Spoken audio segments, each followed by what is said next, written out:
Fibre net corporation chairman పదవికి GV Reddy రాజీనామా చేశారు. ఈ మేరకు ఆయన సీఎం చంద్రబాబు నాయుడుకు తన రాజీనామా లేఖను పంపారు. వ్యక్తిగత కారణాలతోనే తాను రాజీనామా చేస్తున్నట్లు తెలిపారు. టీడీపీ ప్రాథమిక సభ్యత్వానికి జాతీయ అధికార ప్రతినిధి పదవికి కూడా ఆయన రాజీనామా చేశారు. ఇకపై తాను న్యాయవాద వృత్తిలో కొనసాగుతానని, ఏ రాజకీయ పార్టీలో చేరనని జీవీ రెడ్డి చెప్పారు. కొద్ది రోజుల కిందట GV Reddy AP fibre net MD Dinesh రెడ్డిపై తీవ్ర ఆరోపణలు చేశారు. అవినీతి అక్రమాలకు పాల్పడుతూ తన గత వైసీపీ ప్రభుత్వ విధానాలకు అనుగుణంగా పనిచేస్తున్నట్లు విమర్శించారు.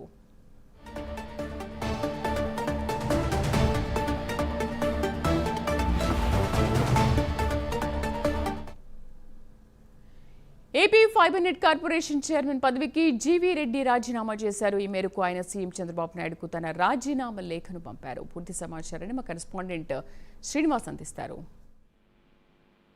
Thank you Sridevi. AP fibre net chairman గా కొనసాగుతున్న జీవీ రెడ్డి ఈరోజు ఒక సంచలనమైన నిర్ణయాన్ని తీసుకున్నారు. ఆయన తన ఏదైతే ఫైబర్ నెట్ ఏదైతే తన చైర్మన్ గా ఉన్నారో ఆ పదవికి, కార్పొరేషన్ పదవికి, అలాగే తెలుగుదేశం పార్టీ పదవికి, పార్టీ సభ్యత్వం కూడా అతను రాజీనామా చేస్తూ కూడా ఈరోజు ఆయన ఒక ప్రకటన కూడా విడుదల చేశారు. ఆ ప్రకటన కూడా అధికారికంగా విడుదల చేశారు.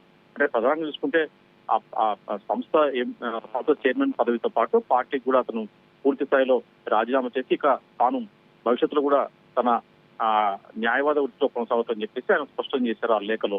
అయితే మనం చూసుకుంటే మటుకు గత కొద్ది రోజులుగా చేస్తుంటే ఏపీ ఫైబర్ నెట్ లో ఒక విధంగా చూసుకుంటే యుద్ధం కొనసాగుతుందని చెప్పొచ్చు. ఒక పక్క రాజకీయ పదవిలో ఉన్న చైర్మన్ స్థాయిలో ఉన్న జీవీ రెడ్డికి, అలాగే ఐఏఎస్ అధికారి అక్కడ ఎండీగా ఉన్న దినేష్ కు ఇద్దరికి మధ్య కూడా గత కొద్ది కాలంగా పలు అంశాలపైన కూడా మనస్పర్ధలు చోటు చేసుకుంటున్నాయి. అయితే గతంలో కూడా ఆ ఫైబర్ నెట్ లో కూడా భారీగా అక్రమాలు చేసుకుని గత వైసీపీ ప్రభుత్వంలో పెద్ద ఎత్తున కూడా వేలాది కోట్లాది రూపాయలు కూడా అక్రమాలు జరిగాయని చెప్పేసి కూడా జీవీ రెడ్డి ఆరోపిస్తూ వచ్చారు.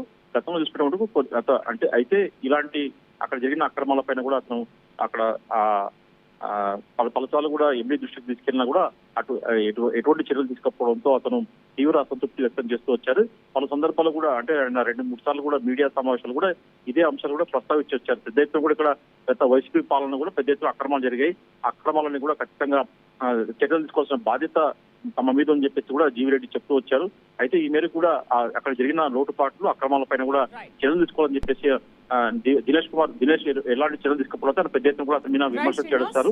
ఈ నేపథ్యంలో ముఖ్యమంత్రి స్థాయి కూడా దీనిని పిలిపించి అతని సమన్వయం చేసుకొని పనిచేసుకొని సర్ది చెప్పారు. కానీ కూడా అతను అట్టయిపోయి కూడా అతను ఈ రోజు పదవికి రాజీనామా చేసుకోవడం నిర్ణయం తీసుకున్నారు. Sridevi. Right Srinivas, thank you.